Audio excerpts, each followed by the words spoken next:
مومنو، جب جمعے کے دن نماز کے لیے اذان دی جائے تو اللہ کے ذکر کی طرف لپکو اور خرید و فروخت ترک کر دو، اگر سمجھو تو یہ تمہارے حق میں بہتر ہے۔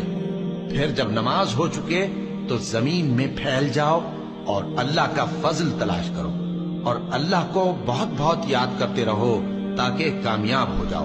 کیا تم لوگ یہ خیال کرتے ہو کہ بے آزمائش چھوڑ دیے جاؤ گے؟ اور ابھی تو اللہ نے تم میں سے ایسے لوگوں کو پرکھا ہی نہیں جنہوں نے جہاد کیا اور اللہ اور اس کے رسول اور مومنوں کے سوا کسی کو دلی دوست نہیں بنایا، اور اللہ تمہارے سب کاموں سے واقف ہے۔ مشرکوں کا کام نہیں کہ اللہ کی مسجدوں کو آباد کریں جبکہ وہ اپنے آپ پر کفر کی گواہی دے رہی ہوں۔ ان لوگوں کے سب اعمال بیکار ہیں اور وہ ہمیشہ دوزخ میں رہیں گے۔ اللہ کی مسجدوں کو تو وہ لوگ آباد کرتے ہیں جو اللہ پر اور روز قیامت پر ایمان لاتے اور نماز